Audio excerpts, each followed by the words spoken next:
Sé que hay muchas historias de camioneros dando vueltas por internet. También sé que muchas de estas historias presentan elementos similares entre sí, y algunos de estos elementos los he experimentado yo mismo. Lo que voy a compartir, sin embargo, son algunas cosas por las que he pasado en el camino que no he visto en ningún otro lugar y tampoco he escuchado en ningún testimonio. He estado conduciendo durante los últimos 9 años y me he enterado desde el momento en el que comencé a trabajar que hay cosas increíbles en las rutas. Antes de avanzar por la ruta más misteriosa de Argentina, quiero que hagan una parada especial en Coordenada 3, el podcast que junto a Matías Oniria y Nervous Track llevamos adelante, y ya hay 2 capítulos muy pero muy especiales. En el comentario fijado y en la descripción van a tener el enlace para que puedan sumarse y avanzar en ese viaje que los va a dejar sin aliento y los va a dejar con muchas preguntas y también con muchísimas pero muchísimas respuestas. Avancemos. Penumbria. Trabajo de forma independiente, lo que significa que yo licito mis trabajos de entrega contra otros servicios de conducción. Yo pongo mis mismos precios y yo elijo las rutas. Ya sean independientes o para empresas, siempre yo elijo por dónde ir.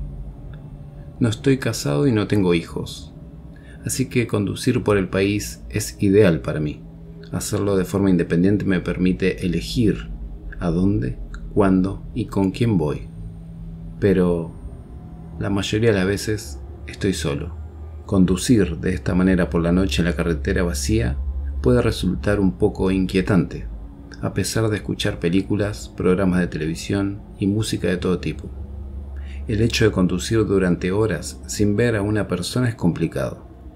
Si algo me pasa en medio de la ruta, nadie estaría cerca para escucharme gritar, por ejemplo. Eso le da una sensación un poco desagradable, pero en fin, nos acostumbramos. En 2011 se me asignó la tarea de transportar una carga desde el distribuidor de Córdoba, Argentina, y debido a la repavimentación nocturna de las rutas, tuve que tomar un camino que no aparece en los mapas, pero muchos lo conocen como la ruta 14,5, 14,5. Debido a mi horario, me encontré atravesando este tramo de la carretera alrededor de las 11 de la noche. Mi única compañía era un termo de café que me habían preparado en el último parador por el que había frenado, ahí cerca de Buenos Aires, en el límite. Estaba completamente despierto gracias a las historias de suspenso que suelo escuchar en este canal, en el de Nervous Track y también en el de Glenn, Sector del Miedo.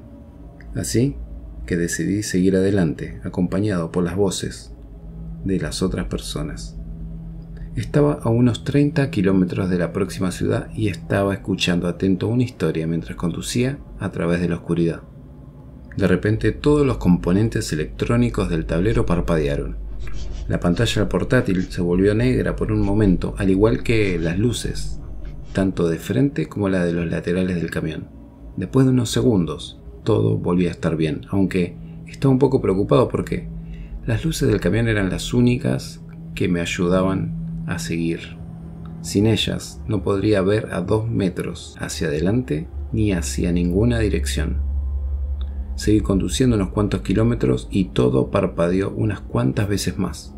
Subí una lomada y los faros se apagaron como si no tuviese batería, hasta el punto de que solo pude ver unos pocos metros más allá de la parte delantera del camión.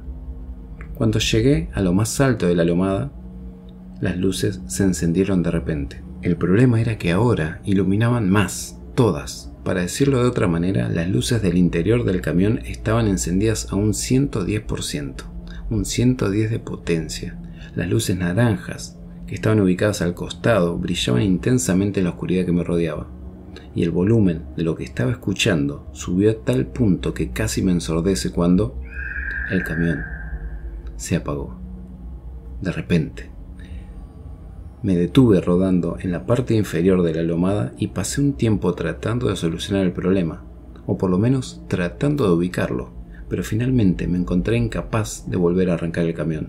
Saqué mi celular y, por supuesto, no tenía señal, sin nada delante o detrás del camión en 25 kilómetros, y el hecho de que no había visto otro vehículo en esa ruta me hizo empezar a ponerme nervioso.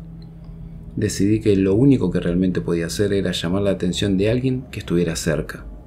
Agarré una linterna y con la ayuda de la linterna del celular también, salí del camión y comencé a hacer movimientos con las luces mientras caminaba por la cercanía, sin rumbo en la oscuridad y también sin tantas posibilidades, solo el ruido de los insectos y el viento. Creo que fue porque estaba tan concentrado en el camión y en mi teléfono que no me di cuenta de lo aterradora que era la noche en ese lugar.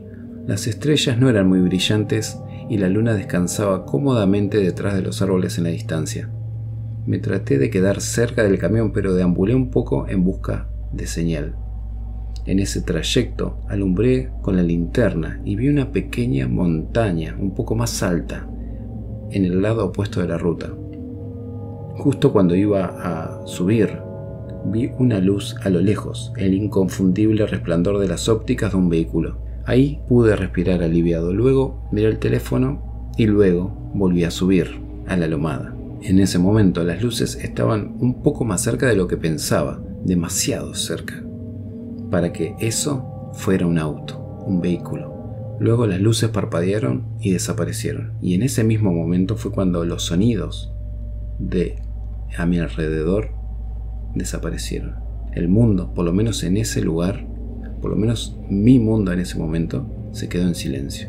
Las cigarras en la distancia cesaron, los grillos se silenciaron y el sonido del viento, que soplaba bastante, se evaporó. Y con eso fue un silencio completo, ensordecedor, totalmente ensordecedor.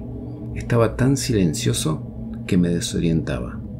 Volví sobre mis pasos y me apoyé en el camión mientras trataba de ubicarme, y luego una vez más traté de encontrar las luces que habían estado conduciendo hacia mí, pero no pude verlas. Iluminé con mi linterna a mi alrededor en la distancia, tratando de encontrar la montaña a la que me había subido, pero me sorprendió cuando algo más llamó mi atención. Una puerta. Había una puerta en el centro de la carretera, en el medio de la ruta, unos 10 o 15 metros de distancia, había una puerta cerrada. Era como si una casa hubiese desaparecido y hubiese quedado solamente la puerta y el marco. Me empecé a preocupar porque nunca había visto algo así.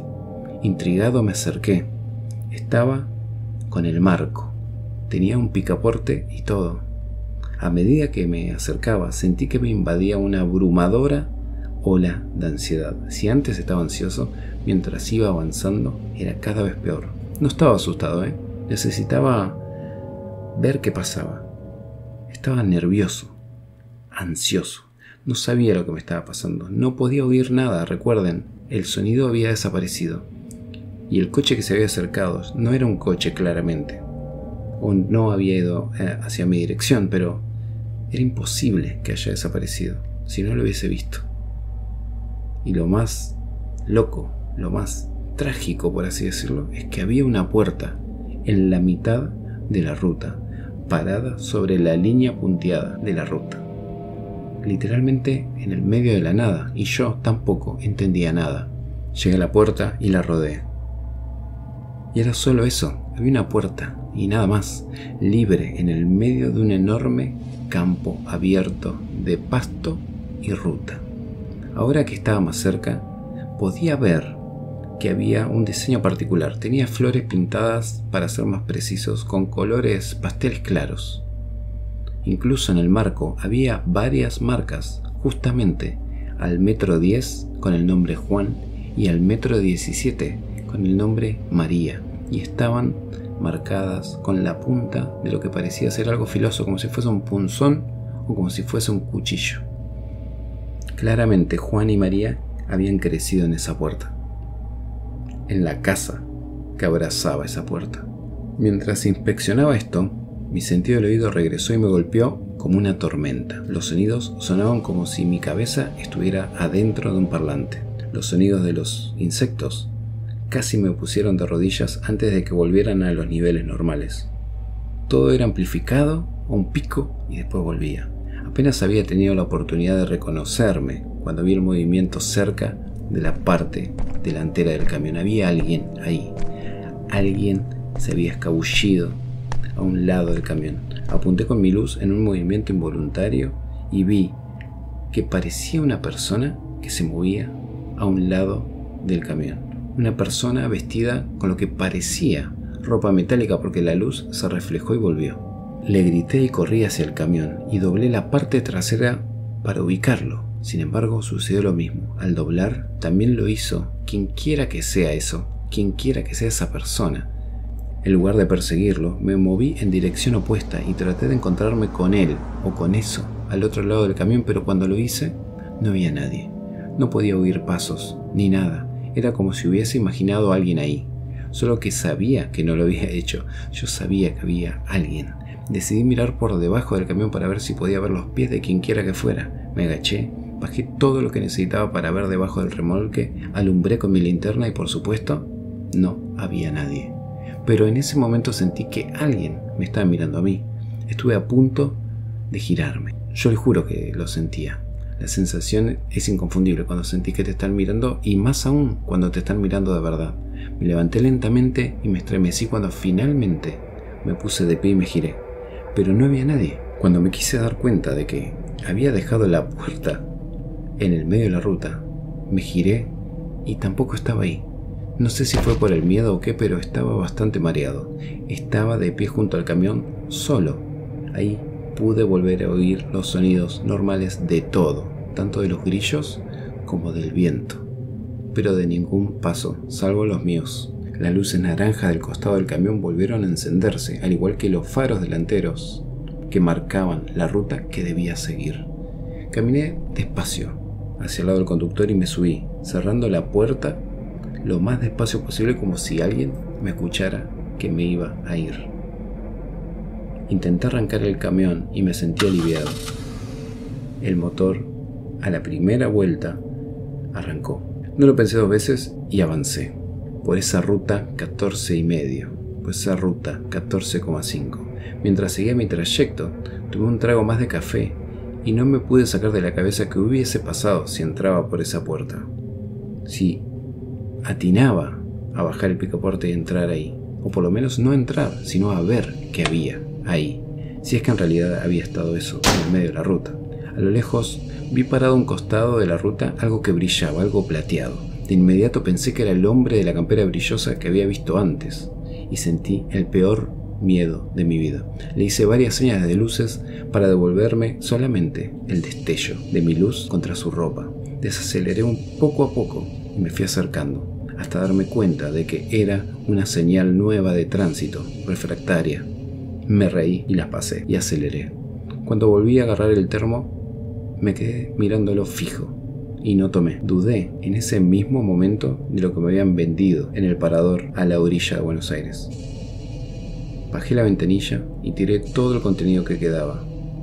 Hoy no sé si todo eso fue porque me drogaron, porque me intoxiqué o qué, pero les juro que lo que viví fue real. Lo sentí real, tan real como la historia que está acá en pantalla y que los invito a visitarla.